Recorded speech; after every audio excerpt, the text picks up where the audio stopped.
సంతానానికి good bye చెప్పండి కేవలం 2000తో జీరో డౌన్ పేమెంట్ ఈఎంఐ సదుపాయం కలదు అమెరికన్ లేజర్ ఐ హాస్పిటల్. నమస్తే, నేను విజయ్. సుప్రీంకోర్టు ఒక సంచలనమైనటువంటి తీర్పు ఇచ్చింది.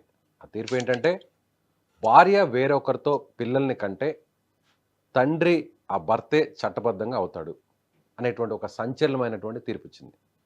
ఈ తీర్పు ఏంటి, ఆ తీర్పుకు సంబంధించినటువంటి కేసు పూర్వపరాలేంటో మనతో పాటు మాట్లాడడానికి జూమ్ కాల్లో ఉన్నారు హైకోర్టు అడ్వకేట్ నరేష్ సుంకర్ గారు. సార్ నమస్తే. నమస్తే అండి విజయ్ గారు. సార్, నాకు చాలా కన్ఫ్యూజన్గా ఉంది. ఇది నిజమేనా? ఈ తీర్పు నిజమే అంటారా? భార్య వేరొకరితో అక్రమ సంబంధం పెట్టుకొని పిల్లల్ని కంటే ఆ పిల్లలకి భర్తే చట్టబద్ధంగా తండ్రి అని తీర్పు ఇచ్చింది. కరెక్టేనంటారా ఈ తీర్పు? అయితే ఈ తీర్పు అంటే ఈ ప్రశ్న దానికి సమాధానం కొద్దిగా కన్ఫ్యూజన్ గా ఉంటదండి.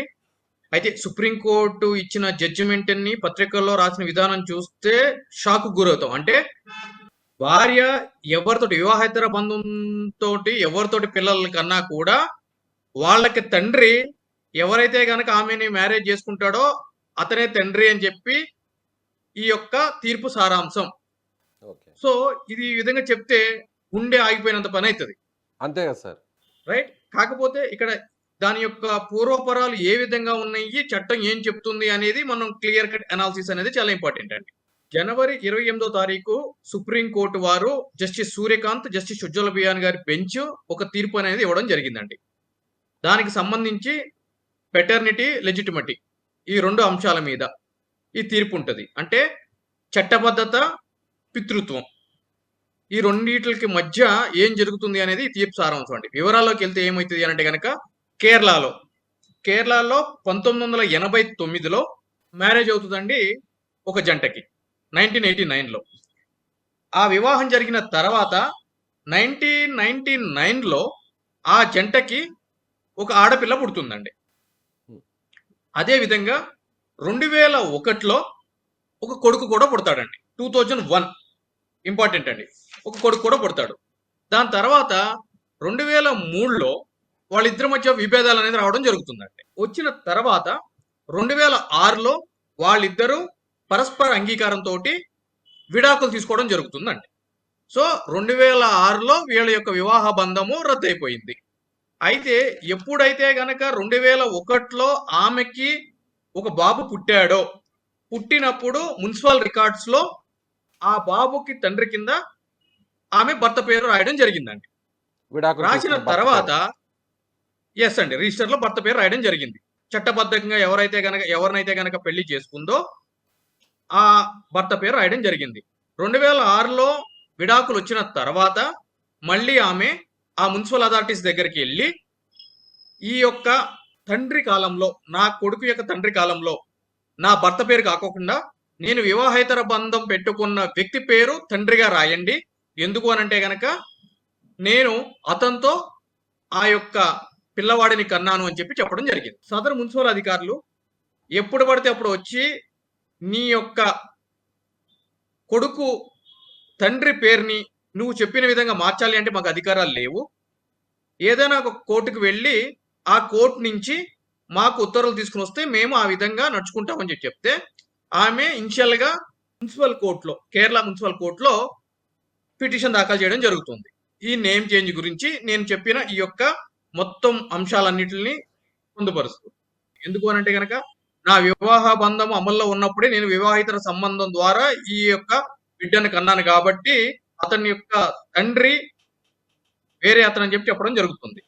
అయితే దానికి సంబంధించి కోర్టు వారు ఆ యొక్క పిటిషన్ ని తిరస్కరించడం జరుగుతుంది. తిరస్కరించిన తర్వాత మళ్ళీ ఆ యొక్క కొడుకుగా పిలువబడుతున్న వ్యక్తి మెయింటెనెన్స్ పిటిషన్ వేయడం జరుగుతుంది. ఏంటి అంటే గనక నాకు తీవ్రమైన అనారోగ్య సమస్యలు ఉన్నాయి, నాకు మెయింటెనెన్స్ కావాలి అని చెప్పి ఏదైతే గనక వివాహేతర సంబంధం ద్వారా నేను బిడ్డని కన్నానని చెప్తుందో ఆ వివాహేతర సంబంధం పెట్టుకున్న వ్యక్తిని తండ్రిగా భావించి మెయింటెనెన్స్ వేయాలి అని అంటే గనక అతను ఆ యొక్క పిటిషన్ ని తిరస్కరించడం జరుగుతుంది. ఎందుకు అంటే గనక నేను తండ్రిని కాదు అని చెప్పి. అప్పుడు ఆ పిల్లవాడు ఏం చేస్తాడు అని అంటే గనక డిఎన్ఏ టెస్ట్ కోసము ఆర్డర్ చెయ్యండి అని అంటే గనక కింది కోర్టు డిఎన్ఏ టెస్ట్ కోసము ఆర్డర్ చేస్తే దాన్ని హైకోర్టు నుంచి సుప్రీంకోర్టుకి వెళ్ళడం జరుగుతుంది. సో సుప్రీంకోర్టుకు వెళ్ళిన ఈ యొక్క మ్యాటర్ విషయంలోనే జనవరి 28వ తారీఖున సుప్రీంకోర్టు వారు ఉత్తర్వులు ఇవ్వడం జరిగింది. దానికి సంబంధించి ఏం చెప్తారు అని అంటే గనక ఈ ఎవిడెన్స్ యాక్ట్ లోని సెక్షన్ 112 ఏదైతే గనక ఉంటుందో ఆ సెక్షన్ ఏం చెప్తుంది అని అంటే గనక ఒక ఇద్దరు వ్యక్తులు చట్టబద్ధంగా వివాహం చేసుకున్నప్పుడు ఆ ఇద్దరు వ్యక్తులు ఒకరి నుంచి మరొకరికి సాన్నిహిత్య ఉన్నప్పుడు వాళ్ళిద్దరికి ఒకరికి నుంచి మరొకరికి రిలేషన్షిప్ ఉన్నప్పుడు ఆ యొక్క మ్యారేజ్ సమయంలో పిల్లలు పుడితే వాళ్ళు ఆ యొక్క దంపతులకు పుట్టినట్టుగానే భావించాలి. ఒకవేళ భార్య గాని భర్త గాని వివాహేతర సంబంధం పెట్టుకుని పిల్లల్ని కన్నా కూడా దానికి చట్టబద్ధమైన తల్లిదండ్రుల కింద ఈ జంటనే భావించాలి అని చెప్పి ఆ యొక్క సెక్షన్ చెప్తుంది. అయితే ఆ సెక్షన్ లో కూడా ఒక సబ్జెక్టు కండిషన్ ఏంటి అని అంటే కనుక ఈ ఎవరైనా సరే ఈ విధంగా వివాహేతర సంబంధం పెట్టుకున్నప్పుడు ఆ వివాహేతర సంబంధం ద్వారా ఏదైనా సంతానం కలిగినప్పుడు అది మాకు పుట్టలేదు ఆ సంతానం అని చెప్పి ఇద్దరిలో ఎవరైనా డిస్ప్యూట్ చేసినప్పుడు వాళ్ళు ఏ విధంగా ప్రూవ్ చేయాలి అని అంటే గనక ఆ పుట్టిన సమయంలో గాని ఆ కన్సీవ్ అయిన సమయం వరకు మా మధ్య ఎటువంటి సాన్నిహిత్యము లేదు, మేము ఒకళ్ళ నుంచి మరొకళ్ళము విడిపోయి ఉన్నాము అని చెప్పి ప్రూవ్ చెయ్యగలగాలి తప్ప అటువంటిది ఏది ప్రూవ్ చేయలేనప్పుడు మాత్రము ఈ చట్టబద్ధమైన పితృత్వం సెక్షన్ 112 ఎవిడెన్స్ యాక్ట్ ఏదైతే చెప్తుందో అందులో భాగంగానే ఆ పుట్టిన పిల్లలు ఆ దంపతులకు పుట్టినట్టు భావించాల్సి వస్తుంది. వాళ్ళు వివాహితర సంబంధం చేత వేరే వ్యక్తికి పుట్టినా కూడా అని చెప్పి సుప్రీంకోర్టు వారు చెప్పడం జరిగింది. అదే విధంగా ఏదైతే గనక వివాహేతర సంబంధం పెట్టుకున్న వ్యక్తికి డిఎన్ఏ టెస్ట్ చేయాలి అని చెప్పి కింది కోర్టు ఇచ్చిన ఉత్తర్వులు ఏవైతే ఉన్నాయో ఆ ఉత్తర్వులు కొట్టివేస్తూ ఆ విధంగా ఒక వ్యక్తి యొక్క గోప్యతకి అదే విధంగా సమాజంలో ఉన్న అతనికి గౌరవానికి ప్రతిష్టకి భంగం కలిగించే విధంగా అభిప్రాయము అనుమతి లేకుండా డిఎన్ఏ టెస్ట్ చేయడం అనేది చట్ట విరుద్ధం అని చెప్పి చెప్పడం జరిగింది. కానీ సార్ ఇలాంటి సెన్సిటివ్ కేసులో అంటే ఒకవేళ నిజంగా ఆమె కోరినట్టుగా వేరే వ్యక్తితో వివాహేతర సంబంధం ఉంటే ఆ వ్యక్తికి ఆ అబ్బాయి పుడితే ఖచ్చితంగా ఆ బిడ్డకు తండ్రి అతనే కదా.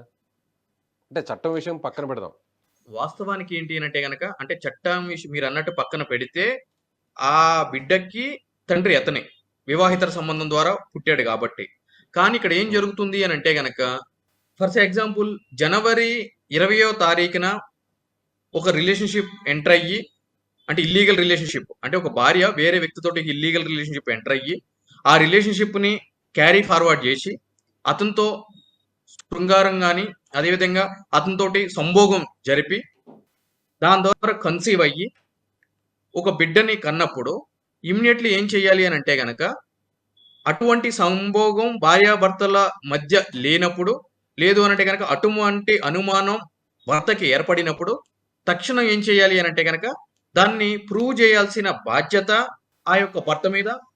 అదేవిధంగా ఒకవేళ భర్త ఆ విధంగా నడుచుకుంటే భార్య మీద, వైస్ వర్స, వీళ్ళైతే వాళ్ళు వాళ్ళైతే వీళ్ళు తక్షణం ఛాలెంజ్ చేయాల్సిన పరిస్థితి ఉంటుంది. అంటే కన్సీవ్ అయిన సమయంలో మా మధ్య ఎటువంటి సంభోగము జరగలేదు, అయినా కూడా ప్రెగ్నెన్సీ వచ్చింది, దీనికి సంబంధించి మాకు అనుమానం ఉంది అని చెప్పి తగిన సాక్ష్యాధారాలతోటి కోర్టులో అప్పుడే ప్రూవ్ చేస్తే గనక ఇటువంటి సమస్యలు ఉత్పన్నం కావు. కానీ ఈ కేసులో మనం చూసుకున్నట్లయితే గనక ప్రూవ్ చేయాలి. ఎగ్జాక్ట్లీ ఇప్పుడు 1989 లో మ్యారేజ్ అయితే 2001లో బాబు పుట్టాడు. ఈ డిస్ప్యూట్ ఎప్పుడు అరైజ్ అయింది? 2007లో. అంటే 2001 నుంచి 2007 6 years కమ్ముగా ఉంది. 6 years తర్వాత 6 years తర్వాత ఈ యొక్క డిస్ప్యూట్ అనేది తెర మీదకి రావడం జరిగింది. ఇప్పుడు 6 సంవత్సరాల ముందు జరిగింది. అంటే 2001లో బాబు పుట్టాడు అని అంటే కనుక సంభోగం జరిగిన వెంటనే కన్సీవ్ అవ్వడం పుట్టడం జరగదు కదండి, 9 నెలలు పీరియడ్ ఉంటుంది, రైట్? అంటే 2000 అంటే 7 years బ్యాక్ జరిగిన సంఘటన గురించి ఇప్పుడు డిఎన్ఏ టెస్ట్కి వెళ్ళాలి, ఈ విధంగా చెయ్యాలి అని అంటే కనుక దట్టు ఒక వ్యక్తి యొక్క కన్సెంట్ లేకోకుండా ఆ వ్యక్తే భర్త అని చెప్పి చెయ్యాలి అని అంటే గనక చట్టం అందుకు ఒప్పుకోదు. దీనివల్ల ఏం జరుగుతుంది అని అంటే గనక ఎన్నో కాపురాలు కూలిపోయే అవకాశం ఉంది అని చెప్పి అప్పట్లోనే ఈ యొక్క సెక్షన్ ఇన్సెట్ చేయడం జరిగింది. ఇది ఈ రోజు రాసిన సెక్షన్ కాదండి, ఎవిడెన్స్ యాక్ట్ అనేది 112 అనేది బ్రిటిష్ టైం నుంచి కూడా ఉన్న ఎవిడెన్స్ యాక్ట్ ఇది. సో దాంట్లో డీమ్డ్ ప్రొవిజన్స్ ఉంటుంది, పెటర్నిటీ అండ్ లెజిటిమిటీ. పితృత్వం గురించి, అదేవిధంగా చట్టబద్ధత గురించి దాంట్లో క్లియర్‌గా ఉంది.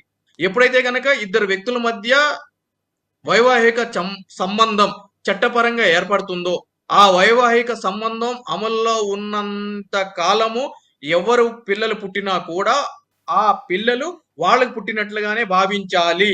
సబ్జెక్ట్ కండిషన్ ఏంటి? దీంట్లో ఒక చిన్న కండిషన్ ఉంది. ఏంటి?